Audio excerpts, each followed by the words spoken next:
My 20-year marriage evaporated with a single credit card alert. A romantic trip to Paris for my husband and his mistress. He thought he'd booked an affair. I saw my one-way ticket to freedom. 20 years. That's how long Mark and I had been married. 20 years of building a life, a home, a future. We weren't just a couple. We were a unit. A well-oiled machine built on mutual trust, shared dreams, and a joint credit card that symbolized it all. Every major purchase, every vacation, every step forward was made together, a conscious decision logged in our shared financial spreadsheet. We had a plan: work hard for another 10 years, build up the nest egg we so carefully nurtured, and then retire early. Our dream was to buy an RV and see the country, maybe even spend a few years cruising the world. Our future, Mark would say, squeezing my hand, it's going to be glorious. Lately, though, the machine had started to sputter. The late nights at the office became more frequent, attributed to a big project he was leading. His phone, which used to be left carelessly on the kitchen counter, was now permanently in his pocket, screen down. When I'd ask about his day, the answers became vague, clipped summaries that gave me nothing. A wall was being built, brick by silent brick, and I was on the outside, shivering in a cold I couldn't quite identify. I told myself it was stress. Midlife crisis, maybe. We were both turning 45. It's a milestone that can make you question things. I tried to be more understanding, suggesting date nights, planning a weekend away. But he was always too tired, too busy. The distance grew, a quiet chasm between our sides of the bed. The bomb dropped on a Tuesday morning. I was sitting at the kitchen table nursing my first cup of coffee and scrolling through emails before my own workday began. An alert from our credit card company popped up. It wasn't the usual payment received notification. The subject line read, "Transaction confirmation and itinerary." My brow furrowed. We hadn't booked anything. Maybe it was a fraudulent charge. I opened the email, my heart starting a slow, heavy drumbeat against my ribs. And there it was. Air France. 2 round-trip business-class tickets to Paris. Departure date, 3 weeks from today. My first thought was a sudden, breathless rush of joy. He did it! A surprise for our 20th anniversary. Paris. He remembered I'd always wanted to go, that I had a tattered copy of A Movable Feast on my nightstand. The idiot. He ruined the surprise by using our joint email, but the gesture was so grand, so romantic, that I couldn't even be mad.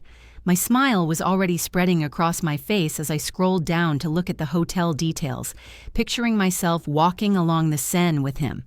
That's when the joy froze in my veins, turning to ice. The confirmation was for a 7-night stay at Le Bristol, Paris, one of the most exclusive and expensive hotels in the city. But it wasn't the price that made my stomach plummet. It was the guest names on the reservation, Mark Richardson and Chloe Dubois. Chloe. The name hit me like a physical blow. Chloe, his new protégé at work. The one he mentioned was a real go-getter. The one who was a breath of fresh air for the team, the one whose name had been popping up a little too often in his stories from the office. I felt the air leave my lungs in a ragged gasp. It couldn't be. It had to be a mistake. A work trip? But why would they book business class tickets and a honeymoon suite-level hotel on our personal card? Why would the reservation be for a week that just so happened to fall over our wedding anniversary? My hands were shaking as I opened a new tab and logged directly into the credit card account. The charge was there, glaring at me from the screen. Over $12,000, $12,000 of our money, our nest egg, our RV fund, our future. Spent on a romantic getaway for him and his 20-something colleague. I felt a wave of nausea so intense I had to grip the edge of the table. I clicked on the charge details, and it got worse. There were other charges from the past month I hadn't noticed, buried among the groceries and gas fill-ups, dinners at fancy restaurants I hadn't been to, a charge from a high-end lingerie store, a jeweler. Each one was a tiny, sharp stab in my heart. He hadn't just been distant. He'd been living a completely separate life, funded by me. The silence of the house was deafening. I sat there for what felt like an eternity, staring at the screen, the betrayal coiling in my gut like a venomous snake.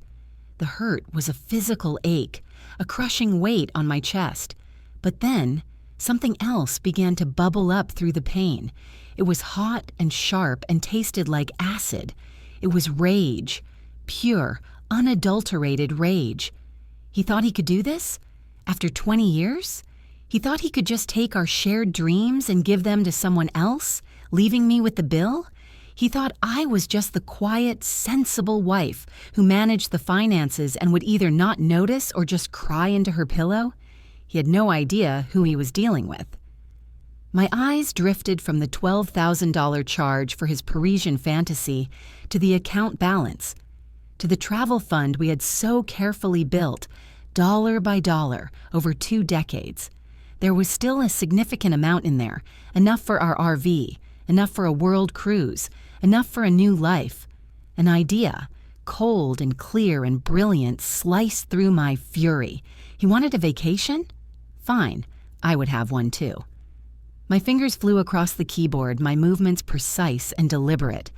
I wasn't searching for lawyers or marriage counselors. I was searching for cruises, specifically last-minute solo traveler cruises, a 7-day trip through the Greek Isles, a 14-day journey through the Norwegian fjords, and then I saw it, the perfect one.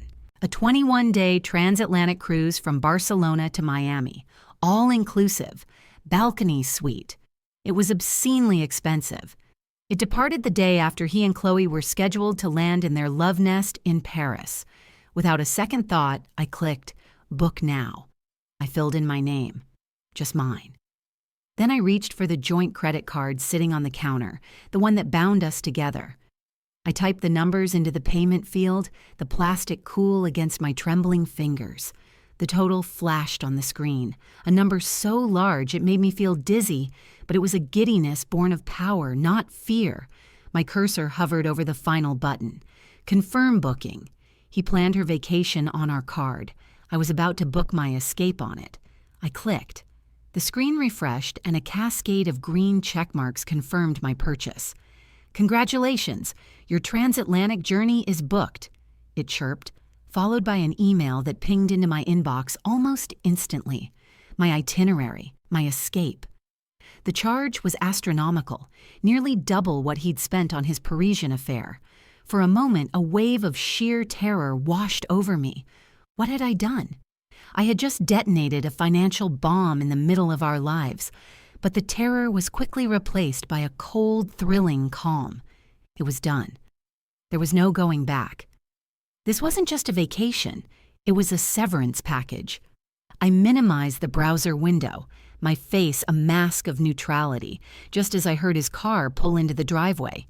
The next 3 weeks were the performance of a lifetime. I deserved an Oscar. On the outside, I was the concerned, slightly withdrawn wife. I'd ask about his big project, and he'd feed me lines about deadlines and demanding clients, his eyes never quite meeting mine. I'd nod, hum sympathetically, and offer to make him a late dinner. He'd thank me, pat my shoulder with the detached affection one might give a loyal pet, and then retreat to his study to get more work done, which I now knew meant texting Chloe. Oh, I saw it all now. The way he angled his phone away from me, the faint scent of a perfume that wasn't mine clinging to his shirt when he came home, the new expensive aftershave he'd started wearing. Each clue, once a source of quiet worry, was now a piece of evidence I logged in the cold, clear ledger of my mind. He was actually nicer to me in a way. The guilt was making him generous. He'd bring home flowers, my favorite takeout, telling me he was sorry for being so distracted. "It'll all be over soon, honey," he said one night, draping an arm around me as we sat on the couch.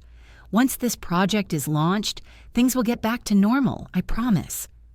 I leaned into him, letting him think his deception was working, while my mind was a whirlwind of logistics. I had already had a secret hour-long consultation with a shark of a divorce attorney my sister recommended. Her name was Brenda, and she spoke in crisp, no-nonsense terms that felt like a lifeline. "Do not tip him off. she'd instructed over the phone. Gather everything. Bank statements, credit card bills, investment portfolios. When he leaves for his trip, we move, fast and hard. So while Mark was at the office planning his romantic tryst, I was at home planning my exit. I opened a new bank account in my name only. I used our home scanner to make digital copies of every financial document I could find, saving them to a password-protected cloud drive. I meticulously went through 20 years of photos, sorting them into 2 piles, mine and ours. The ours pile felt heavier than it should. Each afternoon, when I knew he wouldn't be home for hours, I would pull a large suitcase from the back of the guest room closet and pack. A few items at a time so the depletion of my wardrobe wouldn't be noticeable. Summer clothes for Barcelona, formal wear for the ship's gala nights, comfortable shoes for exploring Miami. I was packing for a new life, and it felt surreal. Our 20th anniversary arrived 5 days before his departure. I woke up that morning with a hollow ache in my chest. He presented me with a small, elegantly wrapped box at breakfast. Inside was a delicate but ultimately generic diamond tennis bracelet. The kind of gift a man buys when he has no idea what to get, but knows it needs to be expensive enough to quell suspicion. The card read, "To the best wife in the world. Happy 20th. Love, Mark." The hypocrisy was so thick I could barely breathe. I forced a smile, thanked him, and allowed him to fasten it on my wrist. It felt cold and heavy, like a shackle. "I'm so sorry we can't do anything big this year, with this work trip coming up," he said, oozing false sincerity. "It's just terrible timing, but I'll make it up to you, I swear." I just nodded, the words Chloe Dubois flashing behind my eyes like a neon sign. The morning of his flight to Paris, he was practically vibrating with excitement. He double-checked his carry-on, making sure he had his passport, his noise-canceling headphones, and a new travel pillow. He was dressed in expensive travel clothes I'd never seen before. He kissed me at the door, a quick, dry peck on the cheek. "I'll call you when I land," he said. "The conference is going to be grueling, so I might not be able to talk much. Don't wait up." I looked him straight in the eye, holding his gaze for a second longer than usual. "Work hard," I said, my voice even, "and be safe." He gave me one last fleeting smile, then turned and walked out the door, wheeling his suitcase behind him. The door clicked shut, and the silence that followed was absolute. I stood there for a full minute, not moving, just listening to the sound of his car fading down the street. Then I walked to his closet. Tucked in the back, behind a row of old suits, was an empty space where a brand new suitcase had clearly been, and on the floor, fallen from a pocket, was a small folded piece of paper. I picked it up. It was a receipt from the high-end lingerie store, a black lace teddy, size small. It was dated last Tuesday. I crumpled it in my fist, the rage I had so carefully suppressed roaring back to life. I walked calmly to my office, and sat down at the desk. I pulled up our joint savings account. The number on the screen represented 20 years of shared effort, of sacrifice, of dreams. A little over $200,000. I clicked on the Transfer Funds button. A new screen appeared. I typed in an amount, $100,000, exactly half. My new personal account number was already saved as a payee. My finger hovered over the button, the finality of it making my heart pound. It was time to burn the whole thing down. My finger hit the enter key with a decisive click. The screen processed for a moment, then flashed a confirmation. Transfer scheduled. It would clear by morning. $100,000, cleanly sliced from our shared life and deposited into my future. The action felt less like theft and more like reclamation. I had earned every single penny of that money, not just through my own salary, but through 20 years of unpaid labor as a wife, a partner, a household manager. I had balanced the checkbooks, planned the investments, and scrimped and saved so that we could have a comfortable retirement. It turned out "we" was a lie. There was only him and me, and I was finally taking my share. The rest of the day was a blur of calculated action. Brenda, my lawyer, had given me a precise checklist, and I moved through it with the focus of a soldier on a mission. First, I called the credit card company. I reported the joint card as lost. Not stolen, just lost. I was polite and apologetic to the customer service representative, explaining that my husband was out of the country and I had misplaced it somewhere in the house. She was sympathetic, immediately canceled the card, and assured me a new one, in my name only, would be expedited to my address. A small, viciously satisfied smile touched my lips as I hung up. In Paris, Mark and Chloe would be enjoying their champagne. Welcome at Le Bristol. Their first attempt to pay for a romantic dinner or perhaps a shopping spree on the Champs-Élysées would be met with a quiet, firm, "I'm sorry, monsieur. This card has been declined." I imagined the look on his face, the confusion, the embarrassment, the flicker of panic. It was a beautiful thought. Next on the list, the house. Brenda had advised me to stay put for now. "Possession is 9/10 of the law," she'd chirped. "Don't make it look like you've abandoned the marital home." So I didn't leave, but I began to erase him. I went through every room, collecting his things. His clothes were piled onto the floor of his closet. His toiletries were swept from the bathroom counter into a cardboard box. His golf trophies, his collection of pretentious business books, his framed photo with his smarmy boss, all of it was relegated to the guest room. The house began to feel lighter, like it could finally breathe again. I replaced our wedding photo on the mantel with a picture of me and my sister on a trip we took years ago, both of us laughing, sun-kissed, and happy. It felt right. That evening, I did something I hadn't done in years. I cooked a meal just for myself. Not his favorite pasta, not something that would reheat well for his lunch the next day, but a beautiful piece of salmon with asparagus and lemon. I opened a bottle of expensive white wine we'd been saving for a special occasion. This, I decided, was a special occasion. I ate at the dining room table, not in front of the TV. I savored every bite, every sip. After dinner, I ran a bath, pouring in fragrant oils and lighting candles. I soaked until the water grew cool, the silence of the house no longer feeling lonely, but peaceful. It was the first time in a very long time that I had felt completely, utterly myself, not just one half of a couple. The call came around midnight, which would have been early morning in Paris. His name flashed on my phone, and my heart gave a little jolt, a mixture of dread and anticipation. I let it ring 4 times before answering, affecting a sleepy, slightly groggy voice. "Mark, is everything okay?" "Sarah, thank God. Something's wrong with the credit card," he said, his voice tight with frustration. "We just tried to pay for dinner and it was declined. I tried it twice. Did you get a fraud alert or something?" I feigned confusion. "Declined? That's so weird. No, I haven't seen any alerts. Are you sure you're using the right one?" I could hear a female voice murmuring in the background, Chloe, no doubt, trying to soothe him. "Of course I'm using the right one," he snapped. "It's our main card. This is ridiculous. Can you call the company? I'm on an international plan. It'll cost a fortune." Okay, calm down," I said, my voice dripping with faux concern. "I'll call them first thing in the morning. Maybe it's just a glitch with their overseas system. Did you manage to pay for dinner?"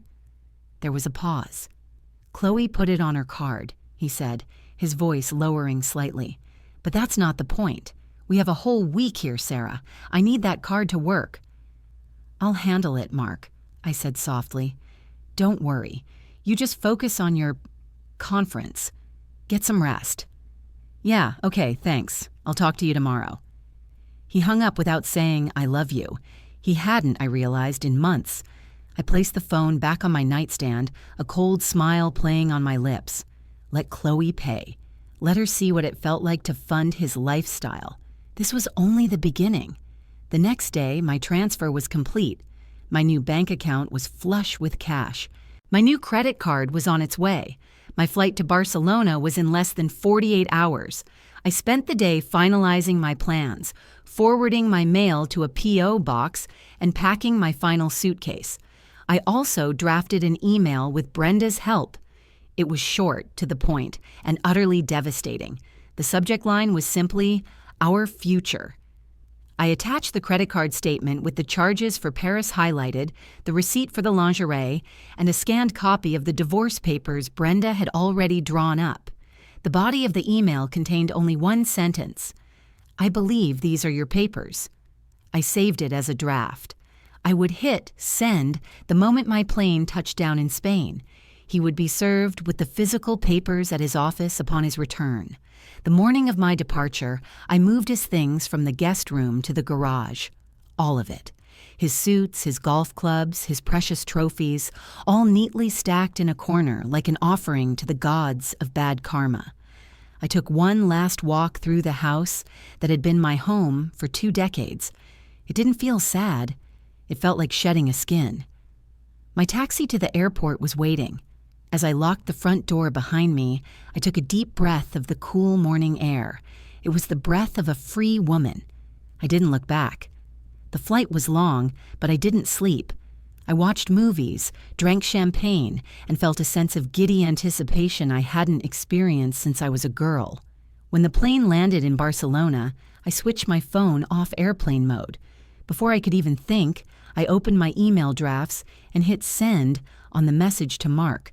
As the email sent confirmation popped up, a text message from an unknown number buzzed through. My heart hammered against my ribs. Had he already seen it? Was it from Chloe? I opened it, my hands trembling slightly. The message wasn't from Mark. It was a single grainy photo and a short line of text. The photo was of Mark and Chloe sitting at a sidewalk cafe laughing, his arm draped possessively around her. The text underneath read, "Thought you should know who your husband is really having a conference with. Your nest egg looks good on her." I stared at the photo, my blood turning to ice. It wasn't the image itself that shocked me. It was confirmation of a reality I had already accepted. It was the fact that someone else knew. Someone else was watching. And they had my number. Who sent this? A disgruntled colleague? A friend of Chloe's? A private investigator? The possibilities spiraled, each one more unsettling than the last. The message was a clear power play designed to hurt and humiliate. But as I looked at their smiling faces, so carefree and entitled, the shock solidified back into cold, hard resolve. They thought this would break me. They had no idea. This anonymous message wasn't a threat. It was a gift. It was another piece of evidence, another nail for Mark's coffin. I took a screenshot, saved it to my secure cloud drive under a new folder titled Ammunition, and then blocked the number. I refused to let it derail my plan. I was in Barcelona, the sun was warm on my face, and a 21-day cruise awaited me. I took a taxi to a chic hotel I'd booked for the night near the port, checked into my room with a view of the Mediterranean, and spent the rest of the afternoon deliberately not thinking about Mark. I explored the Gothic quarter, got lost in the labyrinthine streets, and ate tapas at a crowded bar, feeling the vibrant energy of the city seep into my bones. For the first time, I wasn't just Sarah, Mark's wife. I was just Sarah, and I was starting to like her. That night, tucked into a luxurious hotel bed, I finally allowed myself to turn on my phone and check my email, bracing for the fallout. It was worse and far more satisfying than I could have imagined. There were over 20 missed calls from Mark, a dozen hysterical voicemails, and then the emails. The first one arrived just minutes after I'd sent mine. "What the hell is this, Sarah? Is this some kind of joke?" 10 minutes later, another one. The panic escalating. "The card isn't working anywhere. They cut it off. What did you do? And what is this email about divorce papers? Call me now." Then came the frantic texts, a rapid-fire barrage of anger and confusion. Where did half the savings go? "Sarah, answer your phone. You can't just take that money. That's our retirement. We have to talk about this. This is insane. I'm in the middle of a major international conference. You're trying to ruin me." His international conference seemed to be his primary concern, not our 20-year marriage, not the betrayal, but the inconvenience and the embarrassment this was causing him in front of his mistress. The self-absorption was breathtaking. I didn't reply to any of it. I just read his panicked messages, each one a small sip of victory. Brenda had told me to maintain complete radio silence. "Let him stew," she'd said. "Let him feel the full consequences of his actions without you there to manage his emotions." So I turned my phone back off, rolled over, and for the first time in months, slept a deep, dreamless sleep.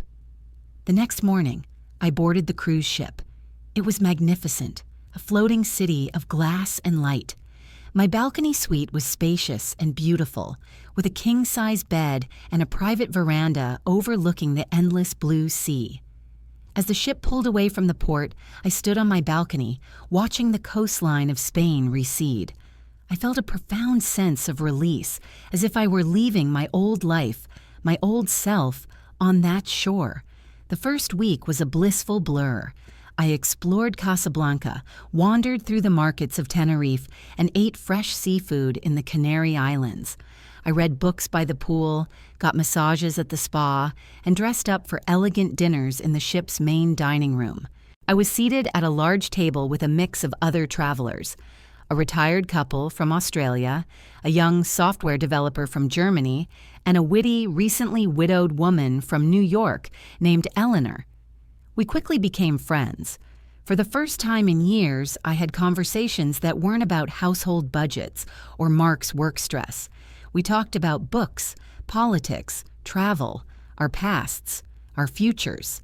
I told them a heavily edited version of my story, that I was on a much-needed solo trip after a difficult separation. Their sympathy was warm and uncomplicated. I felt seen. About a week into the cruise, somewhere in the middle of the Atlantic, I decided to check my email again. I was feeling strong, relaxed, and worlds away from the mess I'd left behind. The deluge from Mark had slowed to a trickle of sullen, angry messages.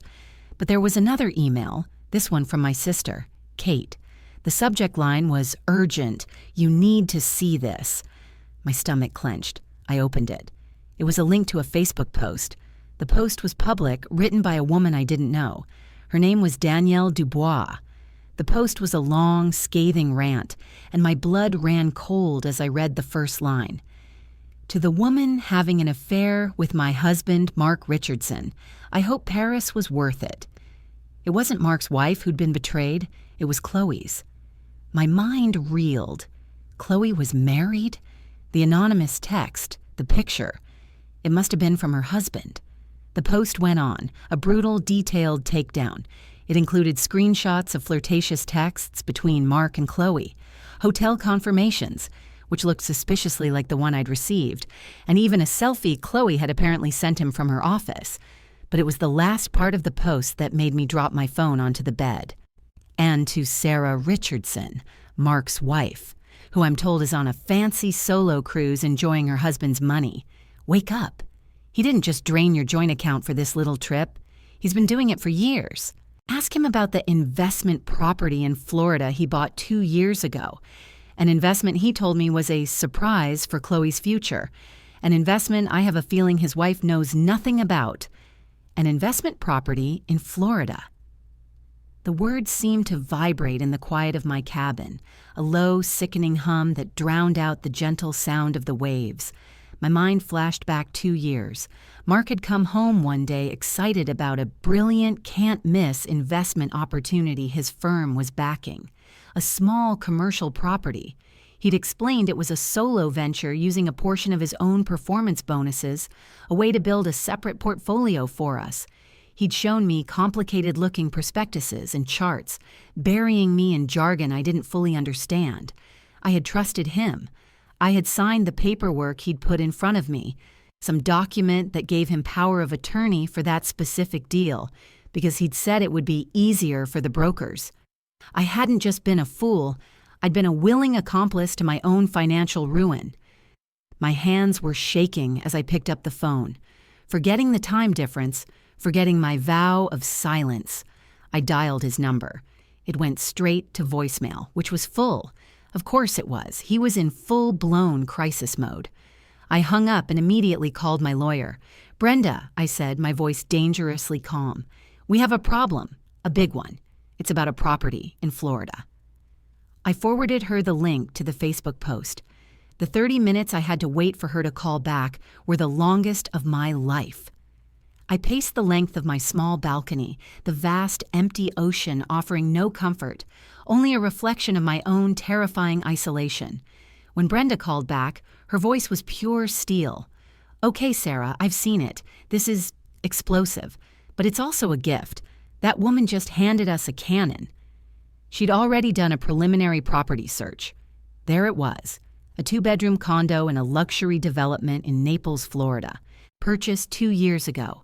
The deed was in a trust named M&C Future Holdings, Mark and Chloe. It was all there in black and white. "He used your signature from that power of attorney to secure the mortgage," Brenda explained. "But here's the beautiful part. Because it was purchased with marital funds, regardless of whose name is on the deed, it's considered a marital asset. He can't hide it, and this Facebook post? It's public, undeniable proof of financial infidelity and dissipation of assets. He's not just a cheater, Sarah. He's a financial criminal, and he's just been outed by his mistress's husband." A new plan began to form, sharp and clear. This was no longer just about divorce. This was about justice. The rest of the cruise passed in a haze of phone calls and emails with Brenda. She connected with Danielle Dubois' husband, a quiet, methodical accountant named Robert who had been gathering evidence for months. Robert had suspected the affair but needed proof. He'd hired a PI who had followed them, documented everything, and had even been the one to send me the anonymous text. We were an unlikely team, the wronged wife and the wronged husband, united against the 2 people who had tried to destroy our lives. By the time the ship docked in Miami, I was no longer a victim seeking escape. I was a woman on a mission. Brenda had already filed an emergency motion to freeze all of Mark's assets, including the trust that held the Florida condo. The divorce proceedings were about to get very, very ugly for him. I disembarked the ship, not as the weary woman who had boarded it 3 weeks prior, but as someone reborn, hardened by the sea and the truth. The confrontation happened a week later in Brenda's sterile conference room. Mark was there with his lawyer, looking haggard and defeated. He'd lost weight, and his expensive suit hung on him. He refused to look at me. Chloe was nowhere to be seen. I later learned she had been fired from her job and was now facing her own vicious divorce battle with Robert. Mark's lawyer tried to bluster, to claim the condo was a legitimate business investment. Brenda just smiled, a thin, dangerous smile, and slid a file across the table. It was a complete dossier, the Facebook post, the text messages Robert had provided, the private investigator's photos from Paris, the financial statements showing mortgage payments for the love nest being paid directly from our joint accounts. Mark visibly deflated, slumping in his chair like a marionette with its strings cut. "Here's the offer," Brenda said, her voice cutting through the silence. "Sarah gets the house, free and clear. She gets 100% of her own 401k and 60% of yours to compensate for the funds you funneled into your little side project. The Florida property will be sold immediately, with all proceeds going to her. You will pay her legal fees. In exchange, she will sign an NDA and not press charges for financial fraud. You walk away with your debt, your remaining 401k, and what's left of your tattered reputation. Take it or we'll see you in court." He took it. There was no other choice. He looked at me then, for the first time, his eyes pleading. "Sarah," he started. I held up a hand, cutting him off. "Don't, Mark," I said, my voice steady. "There's nothing you can say. You didn't just cheat on me. You tried to steal my future, our future. You took 20 years of my life and tried to hand it to someone else. There's no coming back from that." I stood up, gathered my things, and walked out of that room without looking back. 6 months later, I sold the house. It held too many memories, too many ghosts. I used the proceeds, along with the money from the sale of the Florida condo, to buy a smaller, brighter place of my own, overlooking a lake. I kept the RV dream, but it was mine now, a solo adventure waiting to happen. I sometimes saw updates online. Mark had moved into a small apartment across town. Chloe had moved back to her parents' home in another state. Their grand Parisian romance had crumbled into ash, leaving them with nothing but legal bills and public shame. Sometimes, when I'm sitting on my new deck, watching the sunset paint the water in shades of orange and pink, I think about that cruise. It started as an escape, an act of revenge. But it became my salvation. It gave me the time and space to remember who I was before I became Mark's wife. I'm still a work in progress, but for the first time in a long time, the future doesn't feel like a shared plan. It feels like an open sea, full of possibility, and I am the captain of my own ship.